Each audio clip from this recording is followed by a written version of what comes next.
Right.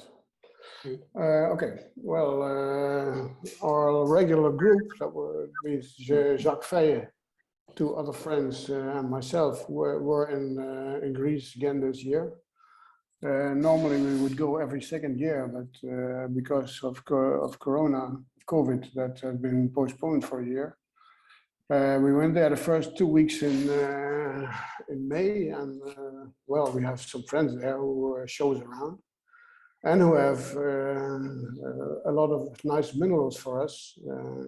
So what you're going to see now is not only things that we found ourselves, but also things that I acquired from a few of our friends there.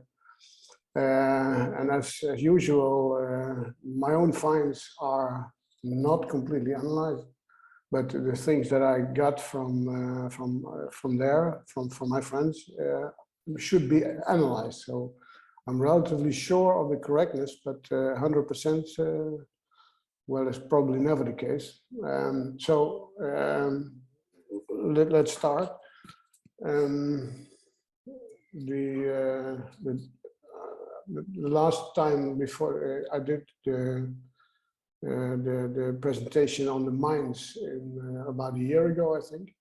And this year we went to some mines in the Camarita dumps, Esperanza mine, Kilometer 3, Lavrion mine, and some others. So we've been roaming around the whole area again. And apart from that, we did some slags. You can't see them here, but there are some slag localities around here. At the end, I have a few photos from slag minerals that I found myself this year. But when I was doing that, my camera broke down. So I just have a few. My camera is in repair now.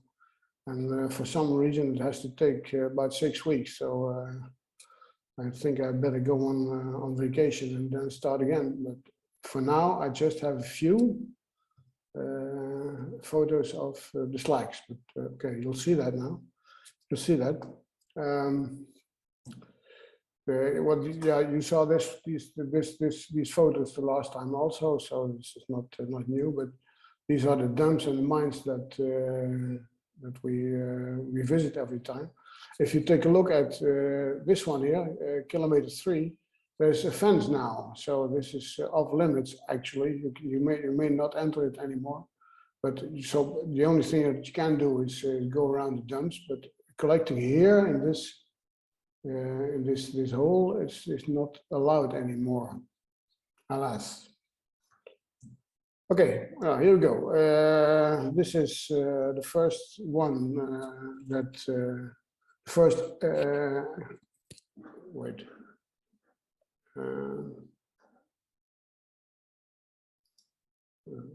I have something on top of my screen. Some bar. Do you have that also? Yes. Well, how do I get that away then? No problem. Yeah, but how? How do I do it? How can I get rid of that? I don't know. There's nothing on mine, Henk. It's no problem. No? No. Okay.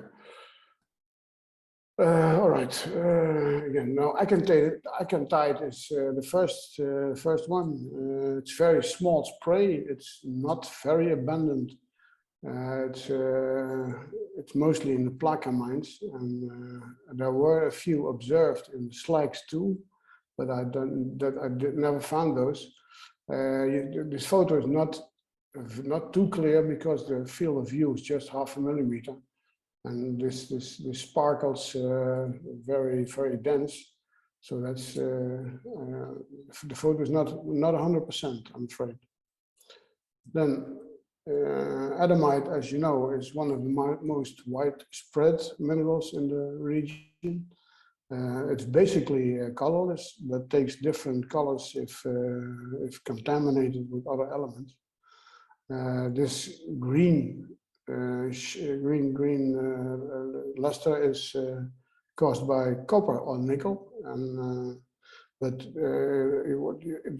if blue adamite is almost always aluminum, and some other varieties. But this is the most widespread of them all. And it's an arsenate, as you can see in the formula. And it's often accompanied by other arsenates like conic calcite, olivenite, and so on. And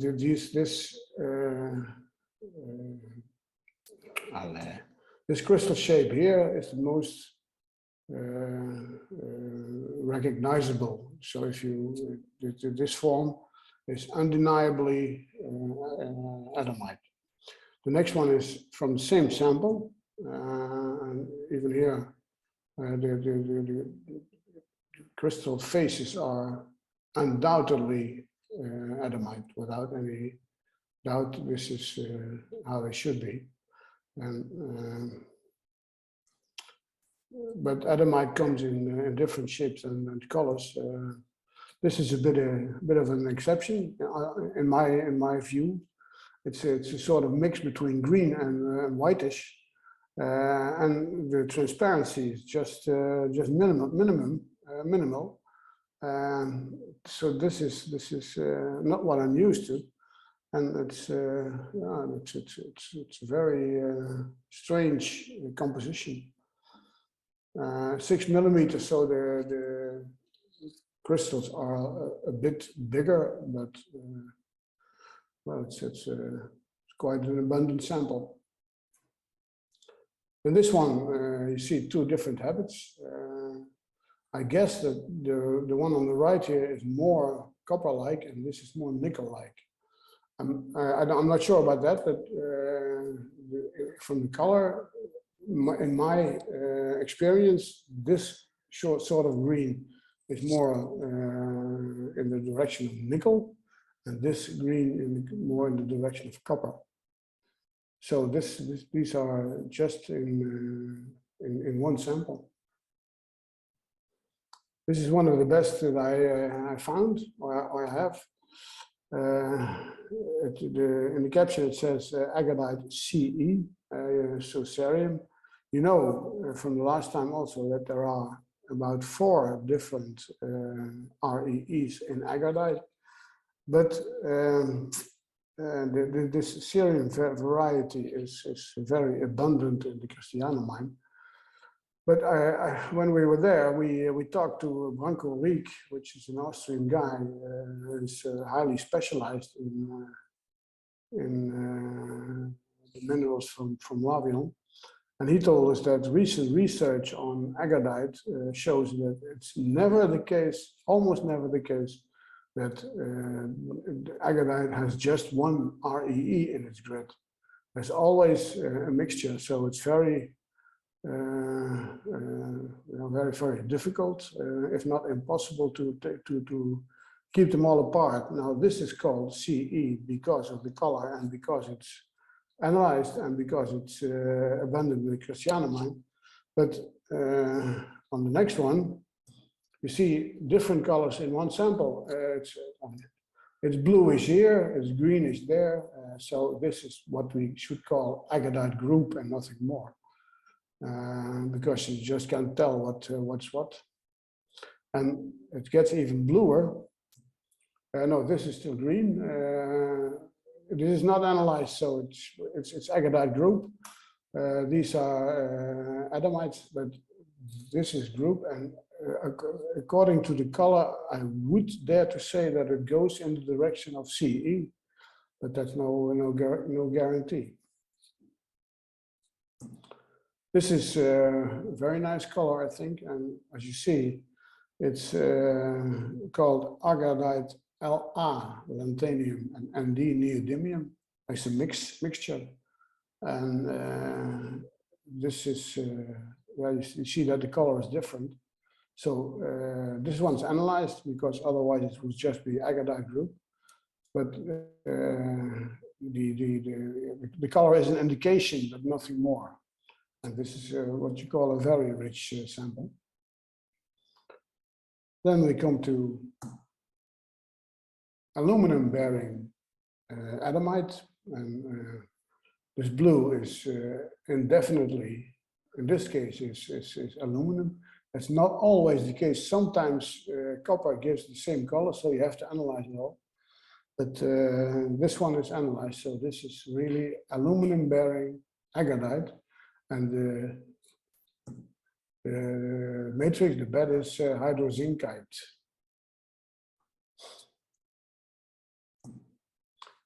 Allophane. This is glassy. This is relatively easy to recognize. It's quite sensitive too. The only thing that you could confuse it with is maybe chalcantite, but this one is allophane in any case. It's quite large. 10 millimeters. It's quite large. And it's hard. It's relatively easy to recognize. This is a nice combination. Kilometer 3 mine is known for its nickel bearing minerals. Anabargite is nickel arsenate. And that's here, of course. And the yellow stuff here is always together with anabargite, and that's gaspiite. Gaspiite is a nickel carbonate. So this is let's say a combination that comes very often in this mine.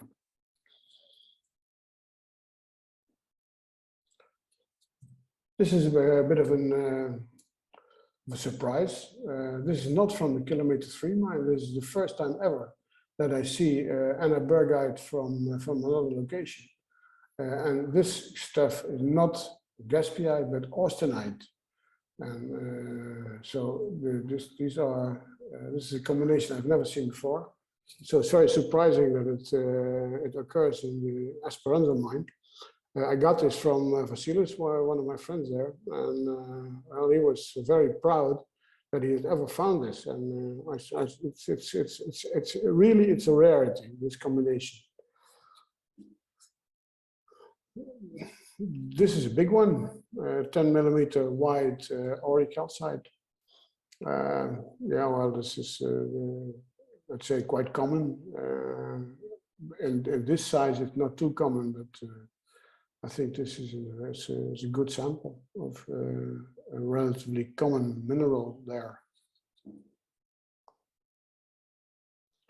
Then austenite itself, this one is on a calcite bed. The problem is always the distinction with adamite. So this austenite is adamite plus Ca plus calcium. Both are orthorhombic, but have different crystal habits. And austenite is often colorless, sometimes pale green like this one, and sometimes also vivid green.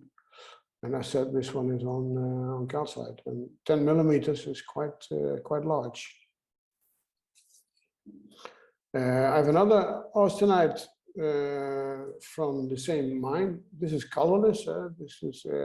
But the peculiarity here is that these are 2 generations, and this is generation number 1, and the loose crystals on it are a 2nd generation.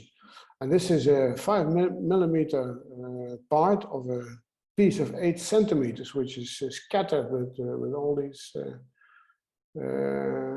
colorless, very transparent crystals, and I found it quite hard, quite difficult to make a good photo of it, because the luster is very high, and yeah, it was quite difficult. But this is also a rarity because it's 2 generations.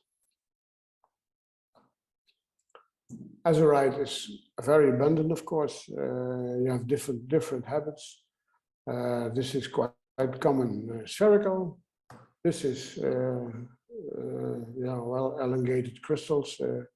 It's even a possibility that these are sprinkled azurites on something else. I'm not sure about that. This is not the most beautiful that I've ever seen, but it's a habit that is quite unusual. But the next one is even more unusual. This is really the best one I've ever seen. Look at this. And this is not conolite, this is not cyanotrichite, this is analyzed azurite. It's acicular, and it's worldwide. That's quite rare, I think. But in the Lavrion mine, it's seen more often. But this is a top specimen, and it's on a bed of gibbsite, the white stuff. Then this is nice things. Nice thing, I think. Sericite crystals on what I think is limonite, but this is looks like a fork. And you see that it's 3 millimeters, but the photo is quite large. But this is a piece of about 7 or 8 centimeters, which is scattered with these loose crystals hanging in thin air. At first, I thought it was anglicite, but I was assured that this is not anglicite, but sericite.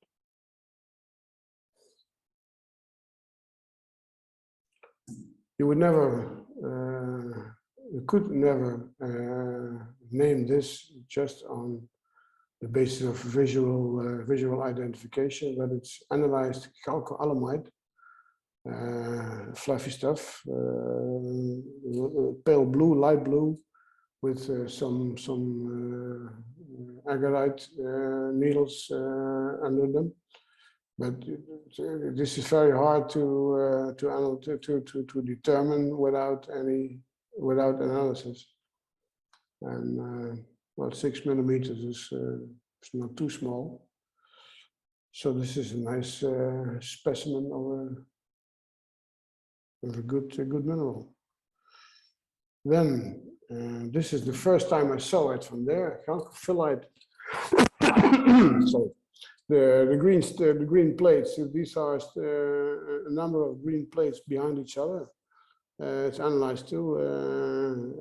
The matrix is probably chrysocolla. I'm not sure, but this is the first time ever that I saw chalcophyllite from there. And it's very small. The crystal is about 3/10 of a millimeter. So that is impossible to see with the naked eye. But it's a rarity. This is just a nice contrast, azurite crystals on chrysocolla. This is analyzed also, so this is surely is chrysocolla. Visually, you wouldn't be you wouldn't be able to determine that for sure, but well, I know that it's analyzed, so it's really chrysocolla.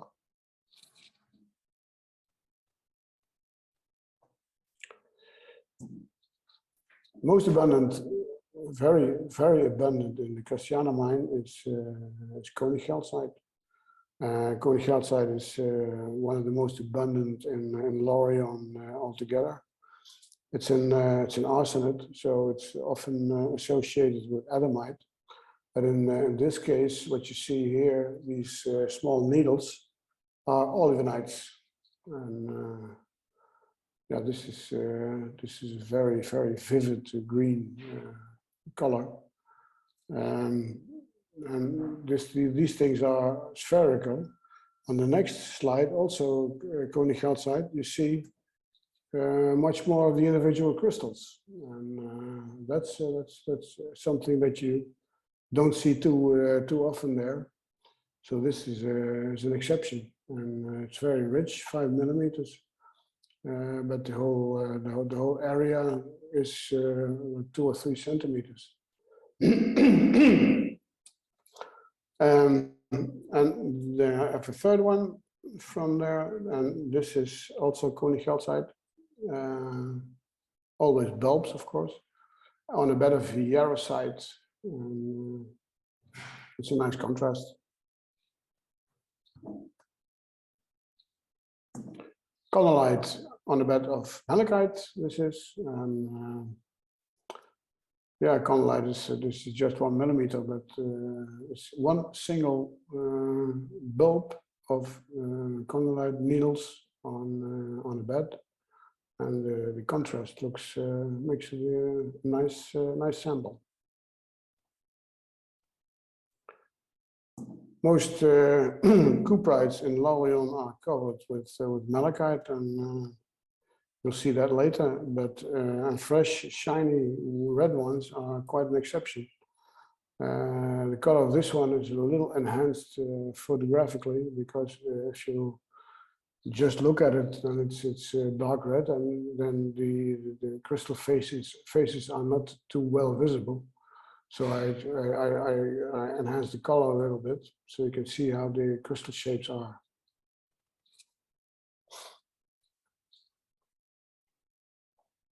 And also, also this one is very small, huh? 0.4 millimeter crystal. Cyan trichite. These are nice blue needles. It's not too abundant there. Next week I go to Italy, and there's a place in Tuscany called Serra Bottini, which is a locality near Massa Marittima, where we stay. And Serra Bottini is well known just for these very good cyan trichite crystals. But I'm afraid I have to dig about a meter, but the chance of finding those there is quite large. So I'm very curious about it. Phonocite, you see that the total picture is just 0.4 millimeters, so these crystals are minute, really minute.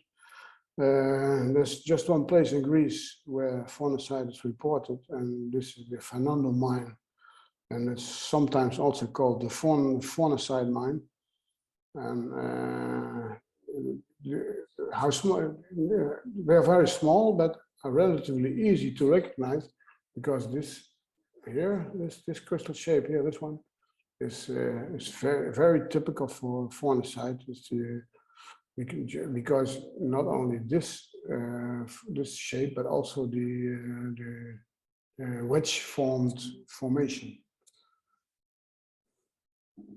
and I've never seen before there. This is a find from myself from the Sunion dumps, gibbsite.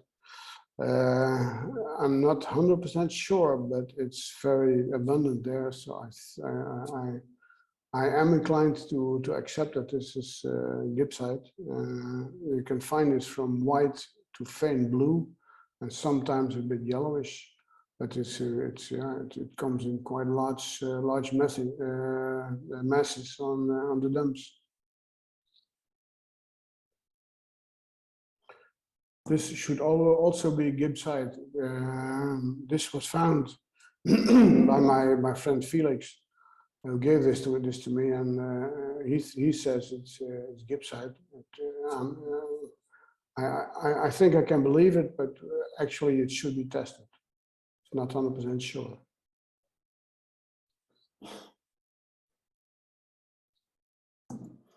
These are needles of goethite, probably covered with some white stuff here and there.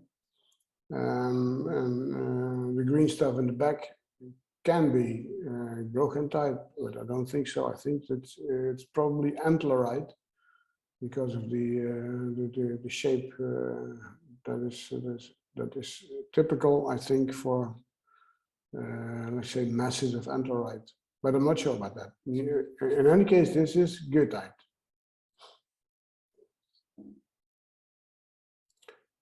This one I found myself on the dumps in Camaritza. The lines on the ribs of the crystals are not a photo effect or lighting effect. These are real features of the crystals. Don't ask me why or how, but that makes a photo relatively easy, because normally jarosite is very high lustrous, and the light scatters in all directions, and these lines make that a bit more easy. So I was glad with this one, but don't ask me how these lines were formed. So probably it's some form of weathering, I think, but well, I'm not sure about that. This is hard to see. Wait, no, stop. This one's hard to see. I got it from Vasilis, and he said this is ctenosite. And if you know that, you can recognize it because these are, if you follow my mouse, these are pseudo-orthorhombic plates, and that's a feature of ctenosite. It's so this shape here, and this, of course, is conolite, but well, this is the only one I've ever seen from there. I think I found it in the slags years and years ago, but this is the first one from the mines.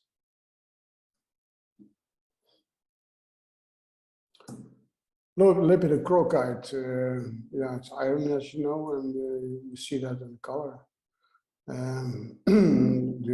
These things are very hard to distinguish from one another.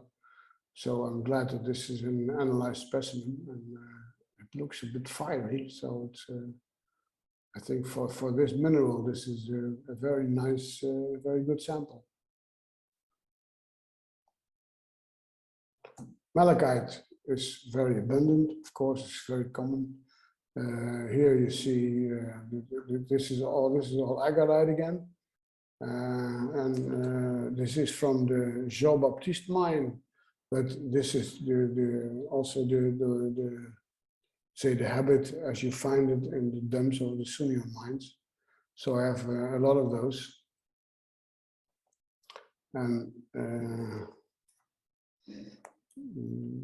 this, I told you before, this is malachite after cuprite, or malachite on cuprite. I think it's malachite after cuprite. That's what I was told.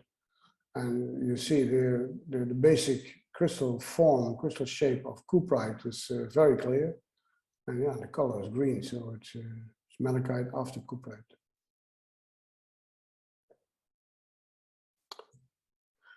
This is an own find for myself in the forbidden area of the Kilometer 3 mine. I discovered a small vein.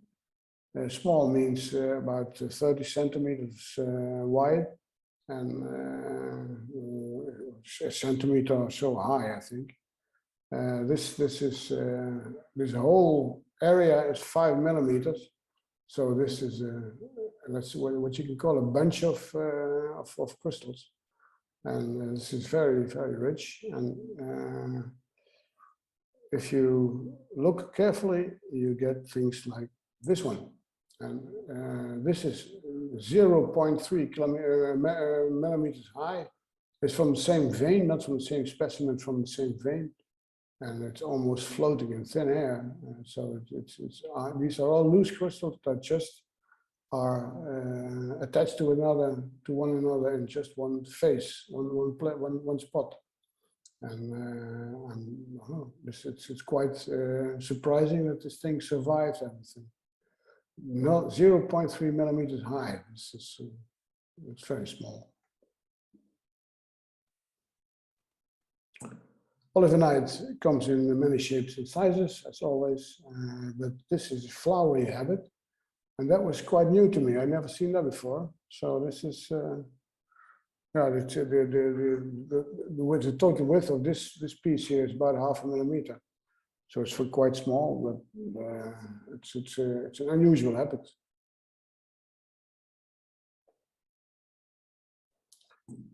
This is olivenite with another color, and this could be confused with copper-bearing adamite, copper adamite. But the last time we did the discussion on the copper adamite versus zinc olivenite. But this, in any case, this is olivenite, and you can see that by the sheath-like habit here. And here also, this is typically something that olivenite from there does. So this is not cupritamide, but olivenite, without any doubt.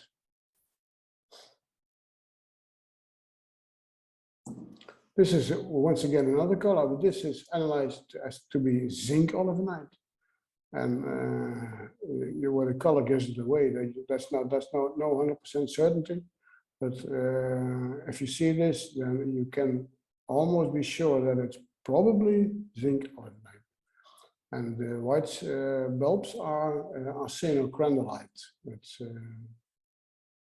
That's analyzed too.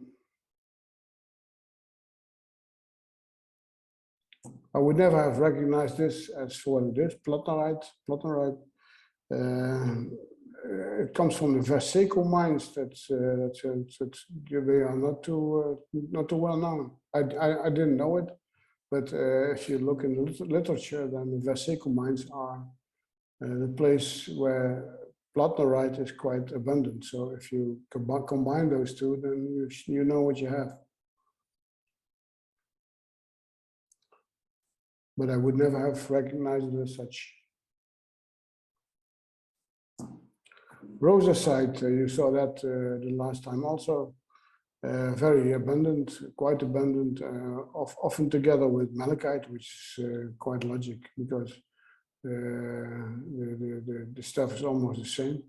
And I think that there are also mixed specimens because of the Cu and zinc content. They often are in each other's companionship. I show you scleroscite already the first time. This is a new sample. Scleroscite was discovered in 2018 and 2017 approximately. It's always in a gypsum matrix, but this I think is a quartz crystal. But the overall matrix is gypsum, so these things are very, very brittle and very sensitive. But it's analyzed, and this is just found in one place, the Paleocamaritsa mine. Sorry. First, I thought that this was calcite, but I got a remark from Vasilis again, one of my Greek friends. So I tested it, and it does not react to HCl, not to hydrochloric acid, and therefore it's not calcite, but it's smithsonite. And this smithsonite is colorless, but there are much more attractive smithsonites, as you can see on the next slide. This is a very good green, which is caused by inclusion of copper minerals, I must say. And there is no such thing as copper-bearing smithsonite. This is smithsonite which is colored by copper minerals.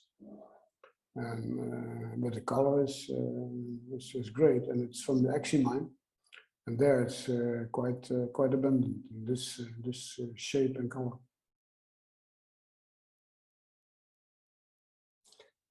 Stibnite from a place called Sklivers mine. It's in Plaka, and this mine is also not too well known, but antimonite is. This is one of the few places where antimonite, stibnite occurs.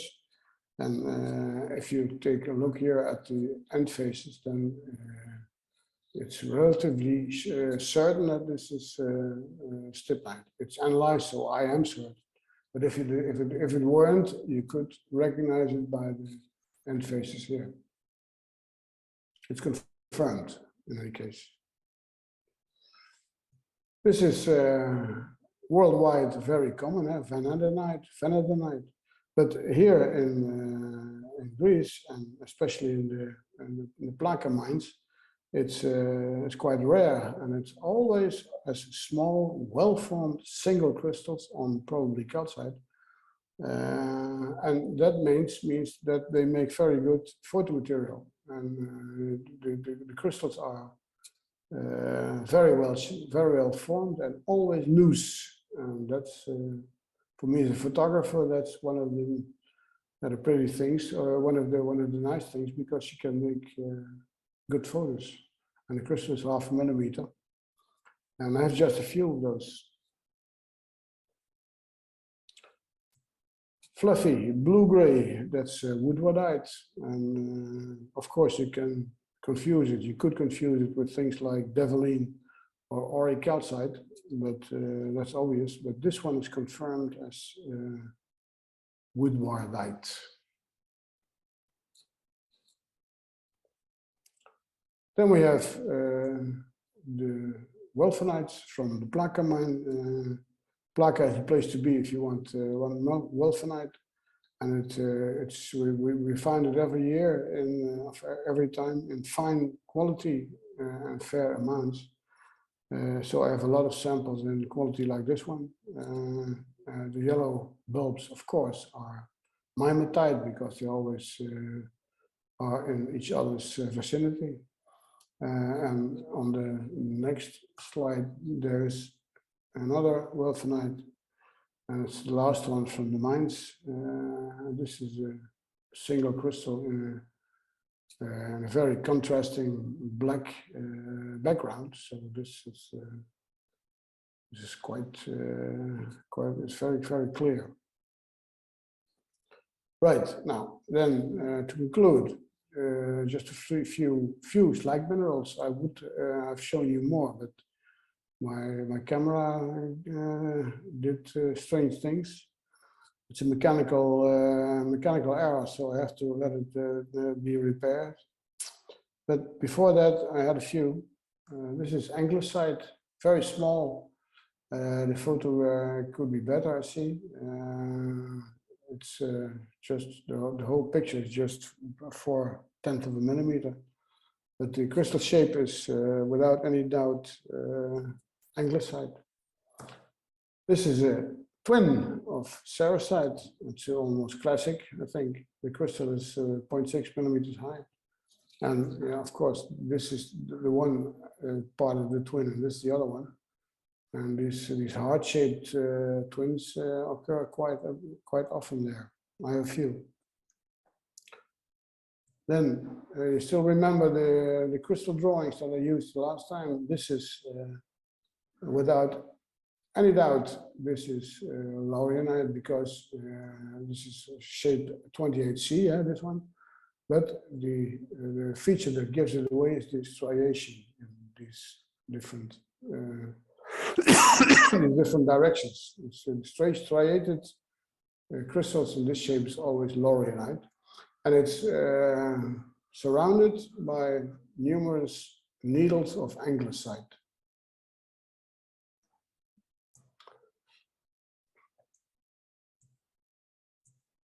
This is phosgenite from Heracles Cove.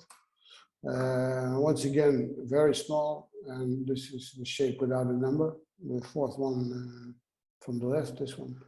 This is without any doubt, this is phosgenite. And the last one is pseudo-boreite. This is the first one I've ever found. This is the crystal shape. You remember that from the last time. This is this little thing here. And while the crystal is 0.2 millimeters, this is about the smallest thing that I have from this year. And this is a typical, without any doubt, example of pseudo-boreite, which concludes my presentation from today. Thank you again, and it was fun as always. Maybe in the future I can show you some more from the slags, but for now that's you have to do with this few. Okay, that's it. Excellent, Henk, as usual. Mm. Yeah. One question that I have, well, actually I've got two questions. One, with your camera being broken, is that going to slow you down somewhat? Or do you Sorry, come again? with your camera being broken, Yeah. and waiting for the repair. Is that going to slow you down with your mineral photography? Yeah, I'm working my way through boxes and boxes and boxes now, and I marked them when I marked the things that I still have to make a photo. You go round. And I'm behind about 200 now, I think. So yeah. By the way, you come up. Yeah. Second question is in relation to you have quite a lot of samples that are analysed. Where do you get your analysis done? I didn't. I got these from the analyzed ones. I got from my Greek relations. Okay, right. And they have analyzed it. Okay. And there are some specialists who are there twice a year. I named Branko Riek, which is an Austrian guy. I think that Gerhard knows who he is. He works at the university in Vienna, and he's a world-renowned specialist on Lavrion. And he's there for 2 years, every 2 years. And he is the one who takes care of all the analysis together with a few other guys, for all the analysis of all the material. And he and my friend Vasilis are very close. So I can trust that these things are analyzed very well. Yeah. If I do analysis, if I let somebody analyze my own stuff, then it goes to Germany, to Joy de Sol, mineralanalytic.de. Yeah. I've been to him a few weeks ago, and wow, I was impressed by the way that he does it. Yeah. Yeah, I didn't understand anything of it, but I was impressed. Yeah, it's just it's not been very long since you were in Greece, which is why I was asking the question, because I thought that you know, the response time seemed to be very, very quick. So Yeah. that's good. Does anybody else have questions for Henk? I have a quick question. I recently got a specimen of cerussite from the Sunion number 6 mine, and I Yeah. looking up on Mindat. Is that the same as the Xe mine? Yeah, actually, is the Greek word for 6. Is X? Yeah. Yeah. So that's the Yeah. same locality. Xe is Sunion number 6. But the locality region is wrong. That's not the region of Sunion. It's the region Agrileza, which Right, is right, but it's yeah. The but you Xe call it mine. the Sunion number 6 mine. Yeah, that's what everybody says, but it's wrong. Okay. Officially, Xe is actually means 6. That's actually the Right. Greek word for 6. Yeah. Right. Okay. So Xe is actually the correct locality, Yes, that's right. Yeah. but I've got labels that say Sunion number 6 as well, and Yeah, I know. your I map just- shows Sunion number 6. So I know. maybe That's- they it's should not put my both map. references in Mindat. Yeah, that's right. In Mindat it says Sunion number 6, but it should be Agrileza number 6. Yeah. Okay. Yeah, but it's a technicality, of course. thank you. I have one. Yeah. The clear austenite that you showed that had the 2nd generation on it, how could you tell it was 2nd generation growth on the other? I just told you what they told me. Oh, right. I mean, it did look different, but I was trying to under a microscope, it's much clearer than a photo. A microscope is 3-dimensional. yeah, The photo is 2-dimensional. That makes it quite hard to see the difference. But under the microscope, it looks much better than on the photo. yeah. And you can easily see the difference in the 3rd generation growing on the 2nd generation. The 2nd generation growing on the 1st. Yeah, you can see it. So if it's 2nd generation, would it have more oxygen in it, or what would be different from the 1st generation? I think there's a time difference, and I don't know what it meant. What it means chemically, I don't know, but the stuff is the same. The habit is a bit different. So Mm. It could have been different temperature or different Yeah, solutions. different circumstances. Yeah, sure. But which exactly, I don't know. Yeah. I couldn't tell you. Okay, any other questions? I'll take that as a no. Thank you, Henk, very much for doing that Okay. excellent presentation. Thank you. And Yeah, it was great. Fun as always. Yeah. Yeah. till, till you lose your camera. Yeah. Well, I did a presentation live 2 weeks ago, 3 weeks ago in Antwerp for the first time after Corona. This was live, but I had the idea that the audience was almost dead because nobody reacted. I got an applause, of course, at the end. They all do that, but there's no one here who posed any questions. So this group is much more interesting for me because there's always a small discussion afterwards. But the last time I think this no, this was no fun. Okay. All right. Well, I'll have a look through the list of suggestions that we've got and see if I can pick something that we can actually do in 2 weeks' time. So it will probably be one of the interactive ones, I think. And we'll see how we go with that. So until then. I'll be in Italy for 4 weeks. So I'm not sure if I can attend. If I have, let's say, sufficient reception, internet reception, I'll be there, but I'm not sure. Yeah, that was the problem I had in Tasmania. Part of that problem. The reception was not good down there. I was in Germany in the weekend, during the weekend, and it was a national disaster because you couldn't even make phone calls. Oh dear. Let alone have internet. Yeah. All right. Well, fingers crossed. And we'll see the rest of you in 2 weeks' time. Yeah. Okay. Brilliant. Have a good summer, everyone. Take care, everyone. Bye. Bye. Bye. Take care. Bye. Bye all.